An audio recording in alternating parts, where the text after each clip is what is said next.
Hey everyone, welcome back to our Teaching and Learning podcast. What are we delving into this week, Em? Well, Gav, this week you've been wondering why your students actually come to your classes.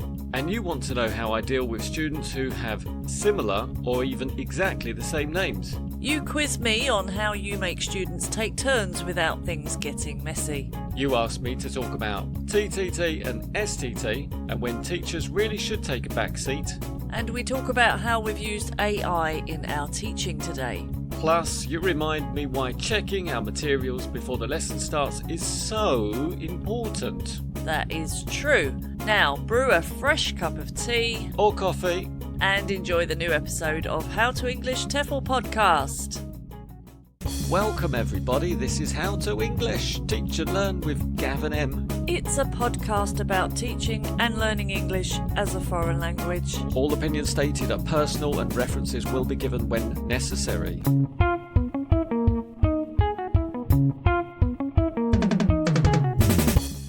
Hey Gav. Hey Em, welcome back. This is episode 6, season 7 of Gav and Em's How to English TEFL podcast. Are you ready, Em, for a new adventure down the valley of TEFL teaching and learning? 6-7. I think that's a very Out-of-date reference Yes. by the time anybody hears this. don't want to use that, do we? But yes, it's time. It's that time again to sit down and have a good old natter about all things TEFL. It's been such a long time since we chatted, and I have so much to share with you. What's been on your mind recently? Well, Em, I've been pondering the question, why do students have English classes? That's a big one. It is. It seems quite simple, but maybe it's not so simple, and maybe it's a little complex. It would be too simplistic to say they want to learn English. That is definitely a goal, or would you call that a target, or is that a destination, Em? All of them possibly. At which you may not arrive. Well, yeah, they want to learn English. Maybe they want to be part of a group. Maybe they want to speak to people In English? in English. Maybe they need it for their job and they have no choice. Maybe they don't want to learn English. What was your first question? Why are they in the group? No, why are they learning English? Why are they having classes? Why are they having classes? Why are they studying on these courses? Why are they here? I think you've already given some pretty good examples. Why do you think they're learning English with you? Because I'm very charismatic, Em. Really? So they've heard about you, your reputation precedes you.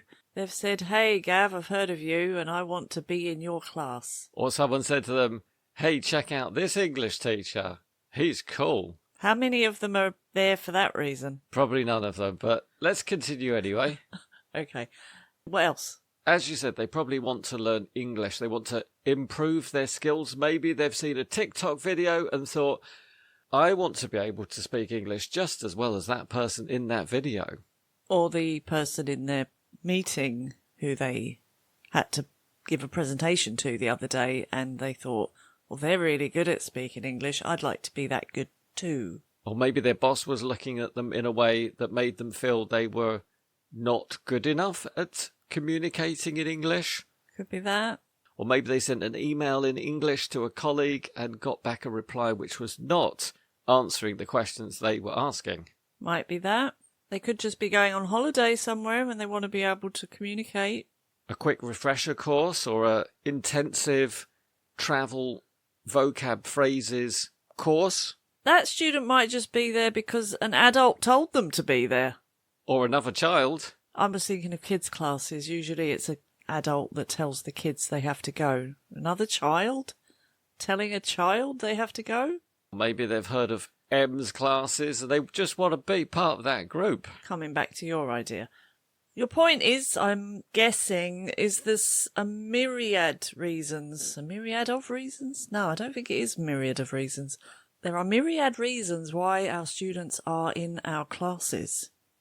And it's your job, as a teacher, to find out. identify who is who and why they are there. Even in one group, Em, I guess you could have a number of different motivations. Take that moment now, everyone. All those teachers out there. Think about your students. Do you know why they're there? Students, do you know why you're there? Well, yeah, I hope they do, but it's a good exercise to think about that. Go through your classes. Think about each student individually. Why are they in your class? What are their motivations? Should we do that now? It would take ages, Gav. I don't think our followers want to listen to dead air. I will challenge you, Em. This is a new activity that I've just introduced this moment. Pick one class. We will not name that class, but I would like you to choose one class, Em. Go through each of those students and tell me why you think they are there. Go. Student 1. Because they have a lot of meetings in English and they feel like they're not at the same level as their colleagues. Student 2. Just likes talking and I think enjoys having a bit of time out of the workday. Likes to be part of something fun. Student 3. Student 3's boss told them to be there. Maybe because of the same reason as student 1, but wasn't coming from the student, was coming from the boss this time. Student 4. I think just because student 3's going, that's why they're there. Got roped in on it, volunteered, or maybe just got hooked by the other student. If I'm going, I'm taking this person with me. Oh, I thought you were suggesting it was a romantic connection. No, oh no. No, it was more like, if I have to do this, then they have to do this as well. Student 5. There are no more students. That's it. That's the whole class. There are 4. You told me just pick a class. So what about you, Gav? Pick one one-to-one student and tell me why they are learning English with you. Because they are planning to have an international meeting in the coming months and they would like to be prepared for this. And also it's a good opportunity offered by their company to help them improve their English skills. Good. So when did you establish this knowledge? In the first lesson. Good. And it's always in the back of my mind while I'm teaching this student. Yeah. How can what I'm giving them right now help them for this long-term goal? Target, yes. Destination. Stop it. Thanks, Em. That's okay, Gav. That was interesting. Now we know why they're there. We just have to teach them. That's right. Gav, I've got a few things to discuss with you now, because lately I've been thinking about when you have a class with students that have very similar names or the same name, how do you deal with that? I have a perfect example of a class just like that. In one class I have Nikki, Nicholas, Nicole, Natalie and Johannes. The first ones were very similar, so what's your strategy there?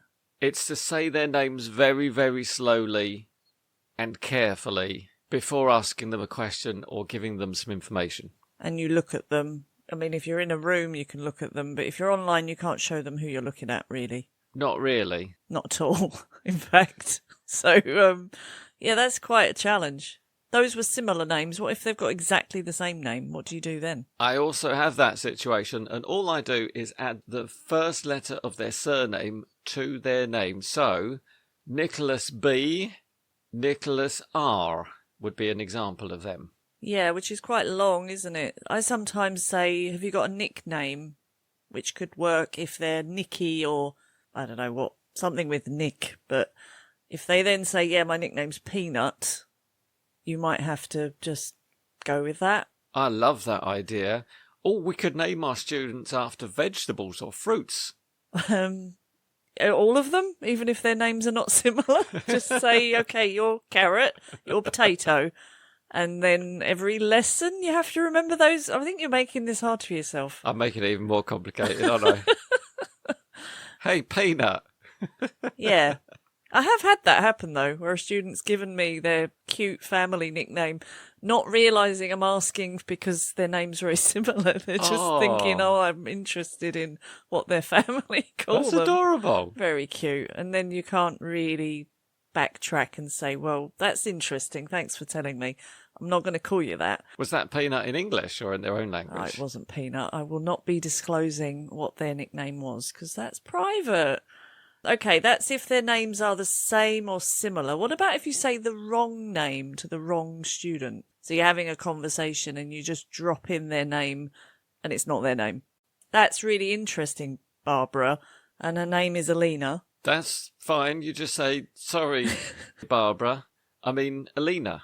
Okay, that's a good comeback because you can't just pretend that you were talking to somebody else with a different name. You can, but it doesn't work very well. No, it doesn't. It would be weird. And that's only if there's someone with that name in the group. Otherwise, it's really weird. I don't think I've ever said the name of somebody who wasn't there or just a different name. That would be very unusual. Okay, you're right. Usually it's just mixing them up, isn't it, with the student that's, in the group. And if you're online teaching, they've got their name written underneath the video. Which is also very helpful. In which case you should not make a mistake, but you still could. We all do. I mean, mistakes happen. It does happen to me quite a lot of the time. I guess you're modelling some correction language where you say, oh, sorry, Barbara, not you, but Alexandra, or, oh, Alexandra, sorry, I meant to ask Barbara that question. Yeah, that's useful functional language anyway. It's got some validity there. That could also be an off-ramp. I was just saying it because I wanted to show language for correcting myself. I typically like to go round to my students in circular fashion, often clockwise. Which is also quite hard online for them to know that. They don't need to know it. Only I need to know that. What about if you ask the same person the same question? So you're going, as you said, round in the circle. You've just asked Alexandra that question. What are you going to do for your holiday? And then you say, so Alexandra, what are you going to do for your holiday? And Alexandra says, you've already asked me that. Then you apologise and move on to the next person or ask Alexandra a different question. Yeah, you could just pretend you were going to ask a different question. I don't mean, your holiday. I mean, what are you going to do after your holiday? Actually, sorry, I just missed a word. Or you could change the topic suddenly and say, I meant to ask Nicholas, what is Alexandra going to do on her holiday? Oh, I like it. Like a CCQ. Were you paying attention, Nicholas? I'm just checking. Alexandra, yes, exactly. That was my plan. Ha ha. It's a lot to think about as a teacher. You've got to think about your questions, but also remember everybody and get it right and check everybody's had a turn. I used to write it down. I used to write the whole list of students down. I'd tick off as I go through each student with each question. You used to? I do that now, so what happened? Why don't you do it now? I go round in a circle. Right, that's replaced your strategy. Okay. That's good. Yeah, it kind of works. Sometimes I slip up, but generally it works. And I think for them it seems really random. Until about the third time you go round, and then they must twig. But I think if you do it every time in the same order, even if it's just that lesson, because obviously if they're on the screen, they're in a different order the next lesson, it still gets a bit boring, doesn't it? Always asking in the same order. I think you'd have to ask them. I like to mix it up. So I still use the paper method where I tick off how many times I've asked that student that question. You really just go around the class asking the same question. Is it the question, how was your weekend? Or do you have any plans for the coming weekend?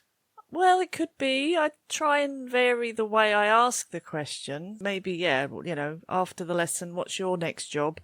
Or what task have you got to do after the lesson? Or what's next for you today? It's not always the same exact question, but I think it's only right that you ask everybody. I don't want to leave anyone out. Have you ever left anyone out just because you ran out of time? Rarely. I'm quite good at knowing how long I've got and how long it's going to take, but you never know. There might be someone who gives you a monologue and then you've got no time to ask anyone else. Do you sometimes go over the allotted time, Em, for this reason? Because you're going round the class and everybody needs to answer your question. That's a good point. And one or two students decide that this is their opportunity to speak for 10 minutes. Sometimes it happens 1 or 2 minutes, not very often. because I think everyone is quite aware of the time. But yeah, it does sometimes work that way. Sometimes I do just ask one random person and I don't ask all the others the same thing, because I think it does get a bit monotonous if you do it every time the same format. And a lot of the time students just switch off to what everyone else is saying and just wait for their turn. It's a real challenge, I think, to get everybody talking at the same time and having a conversation rather than a teacher just interviewing one person and then the next one. Or interrogating. Yeah, you don't want it to be like an interrogation. You want a big, fluffy, comfortable teaching and learning environment where everybody's interacting and really curious about each other. Yeah, just not turn-taking. I try and avoid the turn-taking thing. But it happens, doesn't it? Is that not what makes it a lesson? It doesn't feel very flowy, does it? If you're just literally asking one and then the other and then the other. Flow is good. On the same topic, I have been wondering to myself, how do you make students take turns? And I would like you to interpret this question in any way you see fit. Make them take turns rather than... Encourage? Well, I mean, I guess... Ensure. Ensure they take turns. I like that one, I think. We're going to go with ensure they take turns. You, as a teacher, have to manage this, I think, because there will naturally be students that are quite dominant or more confident, so you have to just... Use the student's mute button. No, you have to introduce other people into the conversation, I think. So you say, what do you think about that idea that this student's talking about? When the student finally stops speaking and there is a silence, you then say to Nicola, Nicholas, Nicole, Nikki, or the others, one of them, what do you think about that particularly interesting point that Nicola, Nicholas, Nikki, whoever just said? Yeah. I find myself saying the sentence, I've got lots of questions, but I'm going to wait for your colleagues or classmates to ask questions first. I say that quite a lot. I say that quite a lot too. I'm not sure it's good. I often say to my students, I'd make a terrible student because I'd be talking all the time. Yeah, and I say a lot of the time, well, hang on, just give them a minute. I'm sure they're thinking of a really good question. Just give them a bit longer. They're going to have a question just a second. Any minute now, they'll have a good question. Anybody? Anyone? So I think you have to just keep doing that. You're talking to yourself and saying, I think the class will have a question soon, class. I'm kind of talking to the student who's just finished talking. It's like me and them saying, yeah, well, a lot of people are going to come in, I'm sure. They're going to talk to you about this amazing thing you've just told us, but we just need to let them think about questions before. It takes time. It does take time, and you need to fill that awkward silence, because that's a problem, isn't it? If you're, as a teacher, just thinking, I need to keep talking, that's going to make you talk a lot more. Have you noticed your students say, I don't have any questions at the moment? I have heard them say that, and I do not accept that. How can you not accept it? I say you have got questions, you just need to find them. Hang on a minute, we'll wait, don't worry, we've got time. And Are we ensuring now? And then, no, maybe now we're making them ask. Sounds very forceful. Maybe I am, but it's in a very benevolent way. Everybody's happy, because I think it is difficult to generate a natural sounding conversation when you have possibly low-level students or students that are not very confident, and they don't have that opportunity in real life sometimes to spend time thinking. Are they not just being lazy? I'm giving them the benefit of the doubt. You are very benevolent today. Some of them might be being lazy, but then I just insist they are not lazy and that they are there to talk. And if they're in my group, they have to talk and they have to come up with some good questions. You ensure it. I do.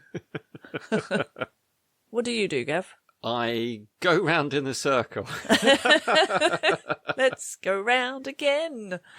I start at the top and I go clockwise and everybody takes their turn, and I try to balance it out so everybody speaks for a couple of minutes about a topic, and we keep going round and round and round until we run out of ideas, and then we start something else. So they know what's coming every single time. It's like, that's that ride we're going on again. Well, probably from your experience of knowing me, Em, There are some random moments where other things kind of pop in and I might ask some other questions, or I might see a different direction the conversation's going, or a grammar point that we need to focus in on. Yeah, okay. I feel like your whole original point is unravelling now, which I kind of expected it would, because I don't really believe you do just do this round in a circle thing.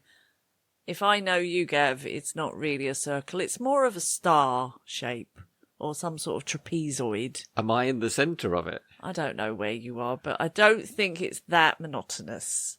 Can't imagine it. I think I have in mind the taking turns activity as student A, you answer question 1, student B answers question 2, and we continue all the way through until all of the sentences or the gap fills have been completed, and then we move on to something else. Is that basically what you do? Well, I was imagining it more as a conversation, which isn't as easy to turn take, because normally conversations don't go in timing and, you know, you've spoken for 2 minutes, now it's my turn.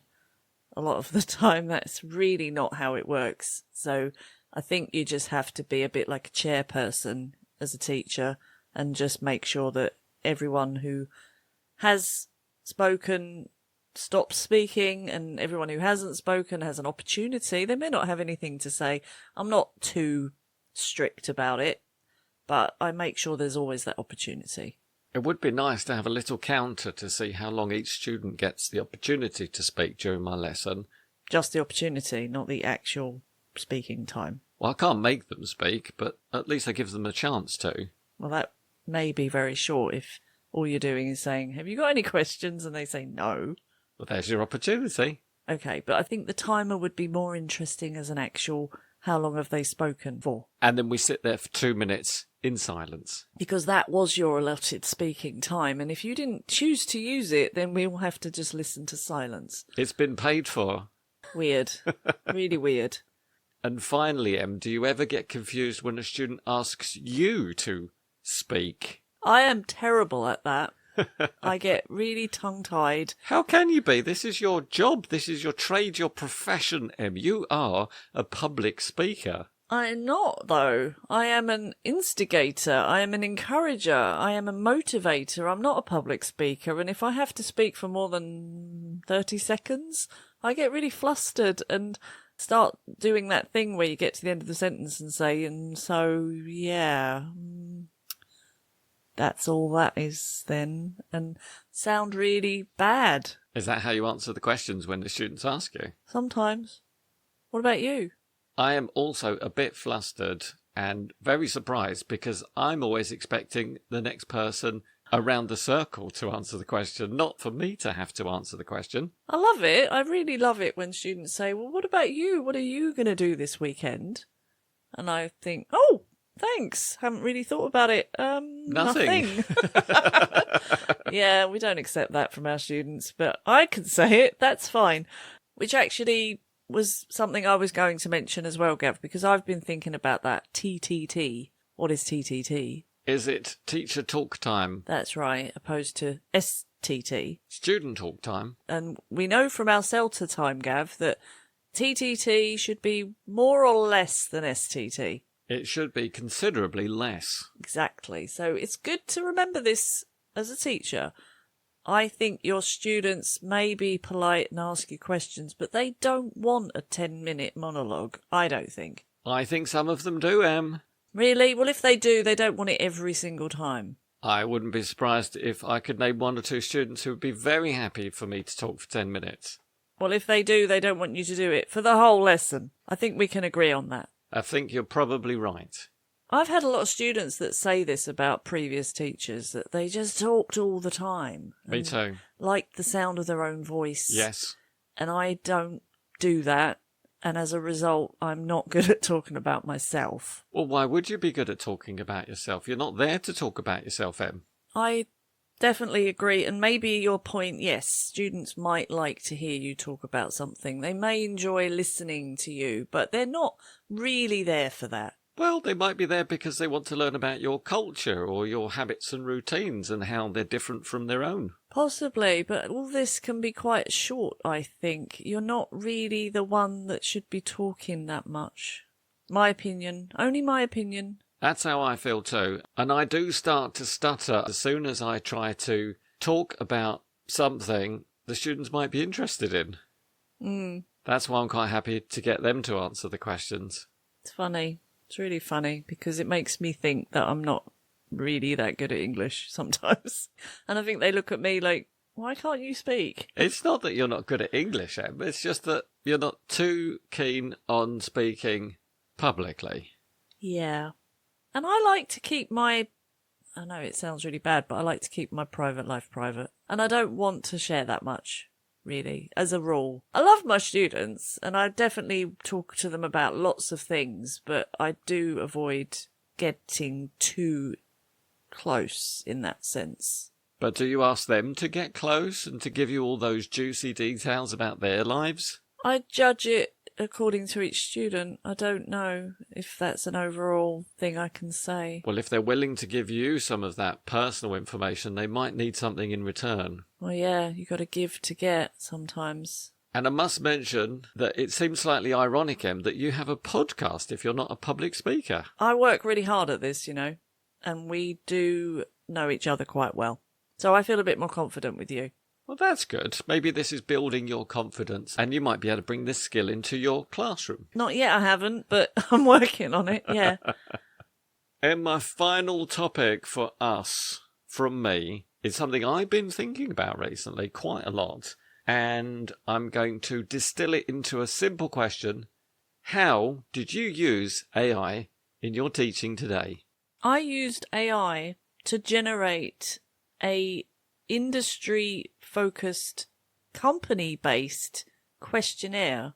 Well, if I'm absolutely honest, I used your worksheet that you gave me that was doing that, but you used AI. So is that me using AI? Indirectly. Yeah, but it was great because it was focused on the specific company and it was vocabulary from their industry, tailor-made for them, even with a picture. That sounds like a very good worksheet. Where can I get one like that, Em? From Gav. He's great for that kind of stuff. We should monetize this stuff, Em. I think you got it from ChatGPT? Probably. But yeah, thank you, Gav, and AI. You used a worksheet with a text, an article? No. Was it a gap fill? No. Was it where you have to jigsaw the sentences in the right order or something? No, none of that. It was literally just a phrase with the definition next to it, and I asked AI to block out certain words so that I could elicit them from the students, and then other parts I blocked out the definition. Have I said that already? Whichever way round. You either block out the definition and ask for the word, or you block out the word and ask for the definition. It was great. That sounds great. Was it a nice picture on there? It was a very dynamic picture that got them thinking about certain aspects of their jobs. It was really good. Gav, what have you used AI for today? I used AI earlier to explain to me defining and non-defining relative clauses, because, to be honest, Em, I simply can't remember this stuff. I've looked it up in many grammar books, but did AI do a better job? It did a really good job. I copied, I pasted, I made a little worksheet so that my students go through it. I added some pictures. Let's match the pictures with the sentences. Which ones define, which ones don't. Can we remove some of these sentences? Let's think about putting that into the sentence. It's endless, Em. I could just go anywhere with it. And I also used AI to explain the difference between target, goal and destination. I wish I had been in that lesson so I could also know the difference between those three similar words, which I think came up earlier in the show, if I'm not mistaken. I think I might have mentioned it to you yesterday, so maybe it was subliminally in there in your head. Yes, it's interesting. Goal is where you're trying to get to. Targets are markers that can get you to that goal. So if you think of a goal as one big thing, targets are the steps or milestones on that journey, and a destination, well, that's kind of different. That's the final part of a journey or the last part of where you... This is why I needed AI, Gav, because it got a bit messy. But yeah, target and goal are very similar. Destination seems a bit more somewhere I might travel to if I'm on holiday, for example. Yeah, but I think a lot of business people are starting to call goals destinations. You might go to a meeting where they say, this is our final destination. No, that's a movie. But they might want to call it a destination now because, things like problems, challenges, difficulties, they're now called pain points. There's always something new. There's plenty of jargon in business these days, Em. You got to keep up with it. AI really helps you with that. But then it does throw in some that I've never heard of, and students say, do people really say that? And I say, I'm not sure, I've never heard it before. Well, you might have to double check those ones. Triple check, in fact. Quadruple check, I suppose, would be double check. That's true. Thank you for sharing your AI experiences today. My final thought, Gav, maybe it's a piece of advice more than a thought. Always check your recordings are correct. If you're doing an audio listening activity and you've put certain things into folders and you're pretty sure the day before that you put all those recordings into that folder, but then when you go to that folder and you realise 2.25 is not there and all you've got is 2.26 and you start playing the recording 2.26 thinking it's 2.25 and all the answers to the questions that you've just gone through with the students for 10 minutes don't seem to be in this recording, but you haven't actually checked the number. You just assumed it was the right number because it was in that folder. Well, the answer is don't. Has that happened to you? Does it sound kind of specific? Because yes, it happened. It happened. And I really don't know why I didn't realise the number was wrong. The students must have been furious. The students were just confused. But in the book, there is quite clearly a number for every recording. They've got a great system. There's a number there, and that number corresponds to the recording in the folder and the CD or whatever you've got. And it's quite easy to see if it's the same number. But for once, Gav, just for once, I assumed, because it was in a folder on its own with the worksheet that I'd isolated, I thought I didn't need to check it. This has undermined your whole strategy and planning skills. Well, yeah, it doesn't happen often. I thought I was maybe a bit cocky just to play it, assuming it was right, and it wasn't. It was a good listening skill to actually get the students to explain that none of the answers to the questions are in that recording, and that helped me by saying, well, that means you understood it. That means you were comprehending what they were talking about. It's so bad because you spend all that time preparing them for it, and then it's wrong. That is a disaster. And what did you do then? Well, I apologised and I said, oh no, this isn't the right recording. This is for the next exercise. Let's just do this one instead. Because now we've heard the recording, we can probably answer the questions to the next exercise, which was the recording you actually heard. And it worked quite well. They could actually answer the questions without listening again, which was great. And then I had to send them the original audio that wasn't there as homework, because by then I couldn't find it. I didn't know where it was. It wasn't in the folder. So trying to save myself time didn't work. By not checking your resources. That's my tip, everyone out there. Check your resources. Because it might not be in the folder. So every single time, because I do 9 times out of 10 check my resources. This time I didn't. And it came back to bite me. It all came unstuck. It is going to happen, Em, but if you are organised enough, it won't happen to you. I think I was too organised, to be honest. You just trusted in yourself. You should never do that, Em. You must learn. Don't trust anybody, especially yourself. Okay. Life advice from Gav and Em. Now I'm going to go off to teach Nicole, and Peanut. And I'll speak to you next time, Em. Bye for now, Gav.